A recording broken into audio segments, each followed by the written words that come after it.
પાડ્યા છે, જેથી તમારી સાથે શાંતિપૂર્વક ચર્ચા કરી એના ભાગરૂપે આ 7મો ઝોન છે. અને ઘણા એવા આપણા હાલોલમાં પણ ઝોન છે, કદવાલમાં પણ ઝોન છે, પણ આપણે લોકો એવું ઈચ્છીએ છીએ કે એમને એ જગ્યા પર એમને 9મી ઓગસ્ટ ઉજવવા દઈએ. એ લોકોએ પણ આયોજન એવું જ કર્યું છે કે અમારે 1-2 વાગે પતાવીને અમે લોકો ઘોગંબા જવાના છે. તો આ 9મી ઓગસ્ટ આપણે સૌ જાણીએ છીએ તેમ ઘોગંબા તાલુકાની અંદર રાજગઢ મુકામે સમિતિના બેનર હેઠળ હર હંમેશા માટે થતી આવી છે અને તમે બધા આવો જ છો. તો એ આયોજનના ભાગરૂપે તમને અમે આમંત્રણ આપવા માટે આવ્યા છે, તમને નોંધો આપવા માટે આવ્યા છે કે આ વિશ્વ આદિવાસી દિવસ એ આપણે નાચવા કૂદવા પૂરતું જ નથી ખાલી ઉજવવાનું. આજે આપણું બાળક, આપણા ગામનો કોઈ દીકરો સરકારી નોકરી મેળવવા માટે જાય છે ત્યારે તેની પાસે આદિવાસી હોવાનું પ્રમાણપત્ર તો છે જ, પણ એ પ્રમાણપત્ર સાચું છે એવું પુરવાર કરવા માટે પણ અત્યારે સરકાર વિશ્લેષણ સમિતિ બનાવી છે. ત્યાં એના પુરાવા માંગતા હોય છે. એની અંદર કેવા પુરાવા માંગતા હોય છે? આપણી પરંપરા, આપણી રૂઢિઓ, આપણી બોલી ભાષા, પહેરવેશ, આપણા પીઠોરા દેવ, એવા અનેક પુરાવો માંગતા હોય છે. તો એની પણ આપણે તે દિવસે ચર્ચા કરવાના છે કે આવનાર સમયની અંદર વિશ્વ લેવલ એવી નોંધ લેવાય કે ઘોગંબા તાલુકાની અંદર આદિવાસી સમાજ વસે છે, એ ખૂબ મોટા પ્રમાણમાં વસે છે અને એ સાચો આદિવાસી છે.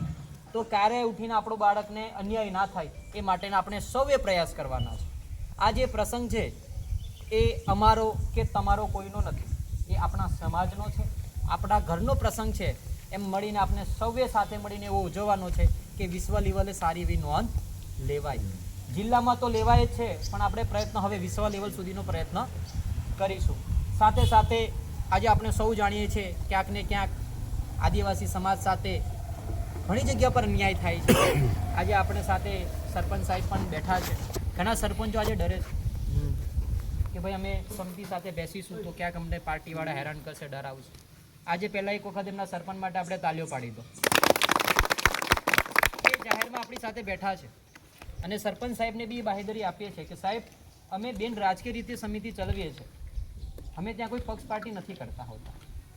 અમારી પાસે જે પણ માણસ મદદ માંગવા માટે આવ્યો છે, અમારી થાય એટલી મદદ બિન રાજકીય રીતે કરતા હોઈએ છીએ. જ્યારે ક્યાંક ને ક્યાંક સમિતિ એ સમાજની છે, મારી કોઈની વ્યક્તિની નથી.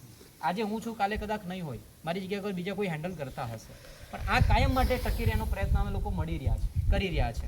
એની સાથે ઘણા યુવાનો રાત દિવસ ઘરની ચિંતા કર્યા વગર, નોકરીની ચિંતા કર્યા વગર, પોતાના પૈસાની ચિંતા કર્યા વગર સમાજને જે યોગદાન આપે છે, એવા ઘણા સાથીઓ પણ અમારા સાથે સંઘર્ષ કરતા આવે છે. સમાજનું કામ કરતા હોય તો તમે વ્યવહારમાં જાણો છો કે જેલ પણ વેઠવી પડે ને તડીપાર પણ વેઠવું પડે છે. વેઠીએ છીએ, સમાજ માટે છે, અમારા કોઈ વ્યક્તિગત સ્વાર્થ નથી. સાથે સાથે આપણે થોડાક સમય પહેલાં જોયું હતું કે જેડિયાપડાની અંદર એક ખેડૂતે સનદની જમીનની અંદર કપાસનું વાવેતર કર્યું હતું અને ફોરેસ્ટના અધિકારીઓ એને રાત્રે 3 વાગે કાપી નાખે. ત્યારે ફોરેસ્ટના અધિકારીઓને આપણા માનનીય શ્રી સૌ સમાજનું કામ કરતા હતા આપણે ચૈતરભાઈ વસાવા, તેમને સમાધાન માટે બોલાવે છે કે ભાઈ આ અમારા વન અધિકાર અધિનિયમ 2006 પ્રમાણે આવે છે, આ સનદની જમીન એ સરકારના નિયમ પ્રમાણે અમે ખેડીએ છીએ. એ રીતના સમાધાન કરાવે છે, પણ ક્યાંક એમની પાસે બી કોઈ કિનાખોરી રાખીને એમને આજે રાજપીપળાની નામદાર કોર્ટે 7 વર્ષની સજા ફટકારી. એ આપણા સમાજ માટે ખૂબ ચિંતાનો વિષય છે. સાથે સાથે તે દિવસે આપણે જોયું કે 17 દિવસનું બાળક પણ જેલમાં જાય. તો આપણો આદિવાસી સમાજ આજે બી ઊંઘી જ રહ્યો છે ને, એનો મતલબ તો એ થયો ને આપણે એને રોકી નહીં શકતા. સાથે સાથે ચૈતરભાઈની તો વાત સાઈડ પર, હમણાં તો મનસુખ દાદાને કાલે એક ફોરેસ્ટ અધિકારી આર્મી જવાન ગાળો બોલી ગયા. ભલે ભાજપમાં છે પણ છે તો આપણા આદિવાસી, આપણા વડીલ છે ને. એટલે એવું નથી કે કોઈ પક્ષ પાર્ટીને અન્યાય થશે, આખા આદિવાસી સમાજને અન્યાય થઈ ગયો. એને સામે લડવા માટેનું આ સંગઠન છે. આપણે વિશ્વ લેવલ સુધી પહોંચાડવા માટે શું કરવી પડશે? તો કે આની બધી જાહેરમાં ચર્ચા કરવી પડશે. એટલે એવી અનેક ચર્ચાઓ આપણે ત્યાં કરવાના છે. એક સમયે રામગઢની અંદર, એ ઝારખંડની અંદર રામગઢ આવેલું છે, ત્યાં આગળ કોંગ્રેસનું અધિવેશન મળે છે અને ત્યાં ગાંધીજી એ ચર્ચામાં જાય છે. ત્યાં એક બોર્ડ મારેલું હોય છે, મહામાનવ ક્રાંતિ સૂર્ય ભગવાન ધરતી આંબા બિરસા મુંડા. ત્યારે એવું કહે છે કે ભાઈ આ કેટલા વ્યક્તિઓના નામ છે? ત્યાં આપણા એક વડીલ આદિવાસી ધોતી ને લોંગોટી પહેરીને ઊભેલા હતા. એમને કીધું કે આ એક જ વ્યક્તિનું નામ છે અને આદિવાસી સમાજ એને ભગવાનના રૂપમાં પૂજે છે. તો ગાંધીજી ફરી પૂછે કે એના વિચારો શું હતા એમ. તારે એ વડીલ ફરી કહે છે કે ભાઈ એમનો એક જ વિચાર હતો કે અમારા ગામમાં અમારું રાજ. આજે તમારા ગામમાં તમારે કામકાજ હોય, તમે કોની પાસે જાઓ? સરપંચ પાસે જાઓ ને. તો ગામનો રાજા કોણ? તો એનું ચાલવું જોઈએ ને ગામમાં. આજે આપણે કોઈ પાર્ટી પર નિભીએ છીએ, ભાજપ હોય, કોંગ્રેસ હોય કે આમ આદમી પાર્ટી, આજે આખો સમાજ ગામના જગ્યા પર જ મજવો જોઈએ. પૈસા એક જાણો છો કે નથી જાણતા કોઈ? પૈસા 1996 એમાં એવું કહેવામાં આવે છે, ન વિધાનસભા ન લોકસભા, એટલે નહીં ધારાસભ્યને પૂછવા જવાનું, નહીં સાંસદને પૂછવા જવાનું, સબસે બડી ગ્રામ સભા, એટલે ગામના લોકો નક્કી કરે એ જ ગામમાં થાય. આપણે લોકો આપણા બંધારણમાં આપેલા પ્રાવધાનો કાયદા જાણતા નથી ને, એટલે આપણને અહીંયા તકલીફ પડી રહી છે. આવી અનેક ચર્ચાઓ કરવાની છે અને હું એવું ઈચ્છું છું કે દરેક ગામની અંદર 50 થી 6 છોકરાઓ જાણકાર સમિતિમાં આવે અને સમાજ માટે લડત લડે. અમે તમારી ગામની અંદર ક્યારે વિખવાદ ઊભો કરવા એમ તેમ કરવા ક્યારે નહીં આવ્યા હોય. તમે સ્થાનિક ચૂંટણી લડતા હોય, તમે તમારી રીતે લડો, જે મદદ આવશે અમારી થતી એટલી મદદ અમે કરીશું. પણ સમાજ માટે તમારે આઈને ઊભું રહેવું જરૂરી છે. ઘણી બધી જગ્યા પર આપણા સરપંચોને દબાવે છે, આપણો જ સરપંચ છે. ઘણી જગ્યા પર તાલુકાના સદસ્યોને પણ દબાવે છે, ઘણી બધી જગ્યા પર જિલ્લાના સદસ્યોને. હમણાં તો કાલોલની અંદર, સિમલિયા જિલ્લા પંચાયતની અંદર સરપંચ સાહેબ બોગસ એસટીને ટિકિટ આપીને ત્યાં જીતાડી દીધા છે. હાલની અંદર એની વિશ્લેષણ સમિતિમાં ચાલે છે વાતચીતો. ત્યાં નિરાકરણ ન આવે તો આપણે બધા થઈને આપણા આદિવાસી સમાજને ત્યાં મદદ કરવી પડે. અત્યારે માંડવી, જાંબુગોડા, શિવરાજપુરા, નાની ઉમરવાન, મોટી ઉમરવાન, પાવાગઢના આજુબાજુના ગામડાની અંદર આજે નોટિસો આપી દીધી છે કે ભાઈ તાત્કાલિક ધોરણે ટૂંક સમયની અંદર આ ગામ ખાલી કરી દેવું. તો આપણો આદિવાસી છે ને ત્યાં ક્યાં જશે લોકો? હવે તે દિવસે આપણે એવું નહીં વિચારવાનું કે ભાઈ એ હાલોલવાળાનો પ્રશ્ન છે. તે દિવસે આપણે બધાએ મોટી સંખ્યામાં તેમને સાથ સહકાર આપવા માટે જવું પડશે. આપણી નજીક હાથની માતાનો ધોધ આવ્યો છે, ત્યાં આપણે કુદરતીને આપણી માતાને જોવા માટે લોકો ક્યાંથી ક્યાં આવે છે. તો આ લોકો આવનાર સમયની અંદર કોઈ પ્રોજેક્ટ લાવે તો સરપંચ સાહેબ જ્યારે બી અમારી જરૂર પડે તો અમે તમને કહેજો. અમે મોટી સંખ્યામાં તમને સાથ આપવા માટે આવીશું અને કાયદાકીય રીતે લડીશું. આપણે કંઈ મોટા હોલ્લાબોલ કરવાના નથી. આપણા બંધારણમાં જે પ્રાવધાનો આપ્યા છે એ પ્રમાણે આપણી લડત કરીશું. અને આવનાર સમયની અંદર હાથની માથા બી એમનો ટાર્ગેટ હોઈ શકે છે. એટલે અત્યારેથી તૈયાર એવું જરૂરી છે. એક વસ્તુ સમજો કે આપણે યુદ્ધ કરવા જવાનું એટલે નીકળી પડવાનું કે તૈયારી કરવી પડે? તૈયારી કરવી પડે ને. તો આ સમિતિએ તૈયાર કરવા માટેનું એક મંચ છે. આપણે એને તૈયાર રાખવાનું છે.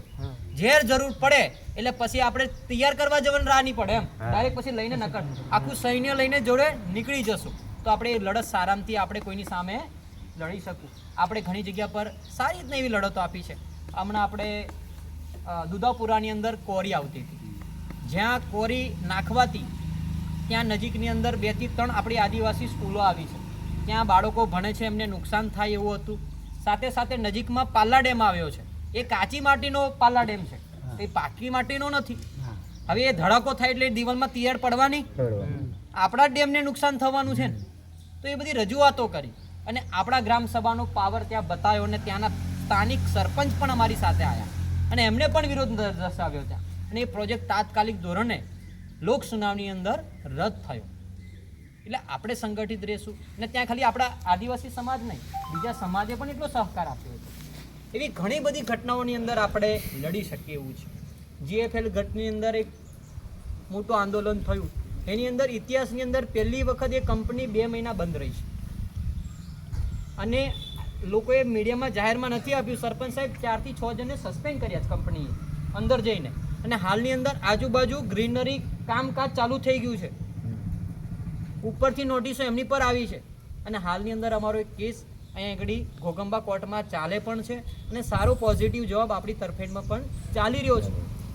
બધાને ખબર છે કે આ ભાઈ ખાટ છે તે 100 કિલોમીટરનો એરિયા નહીં રહેવાનો. એટલે આપણે આવી ઘણી બધી લડતો સાથે મળીને કરવી પડશે. કોઈ મારા એકલાથી લડાય એવું નથી ને મારા એકલાથી પહોંચી વળાય એવું નથી.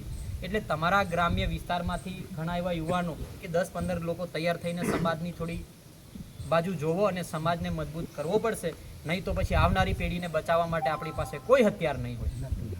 કશું વસ્તુ જો આપણે આજે જાગૃત થશું તો આવનારી પેઢીને આપણે શાંતિથી બચાવી શકીશું. અને આવનારી પેઢી આપણને કદાચ પૂછે કે ભાઈ જે દિવસે સમાજ સાથે અન્યાય થતો હતો, સમાજમાં આટલી બધી સમસ્યાઓ હતી, તો હું તમે પૈસો કમાવા રહેલા, તમે હું ઘરમાં હોવા રહેલા, પણ આપણે સમાજ સાથે બેઠેલા હશું, સમાજ સાથે લડતા હશું, તે દાડે આપણે આપણા બાળકને કહી શકશું કે ભાઈ જે દિવસે સમાજને તકલીફ હતી તે દિવસે અમે સમાજ સાથે હતા. એવી ઘણી બધી ચર્ચાઓ આપણે 9મી ઓગસ્ટે કરીશું. અમે લોકો તમને આમંત્રણ આપવા આવ્યા છે. ફરીથી કહું છું કે આ પ્રોગ્રામ ખાલી ઘોગંબા પૂરતો નથી, આપણે એની વિશ્વ લેવલે નોંધ લેવડાવવાની છે. તો તમે પોતાના પહેરવેશની અંદર સારી રીતના અને નિર્વ્યસની બનીને, ખાસ કરીને આપણે તે દિવસ તઈ આગળ પ્રદર્શન ખોટું કરવાનું નથી. ત્યાં આગળ ઘણી બધી બેઠકો થઈ છે અમારી, છોકરાઓ ત્યાં પોલીસ પ્રશાસન સાથે ચર્ચાઓ કરી ત્યારે એમને ચોખ્ખું જ કીધું છે કે ભાઈ ગયા વખતે થોડુંક દારૂનું પ્રમાણ અમને વધારે દેખાયું, તો આ થોડી વખતે ધ્યાન આપજો. તો અમે તમને વિનંતી કરીએ છીએ કે આપણા ઘરનો પ્રસંગ છે, આપણે ઘરે આપણે પ્રસંગ હોય, આપણે ઘેર લગન આપણે આવું કરીએ નહીં કરતા ને, તો આ બી આપણા ઘરનો પ્રસંગ છે, તો આપણે કરવું જોઈએ નહીં. અને સાથે સાથે એ પ્રસંગની અંદર સાવ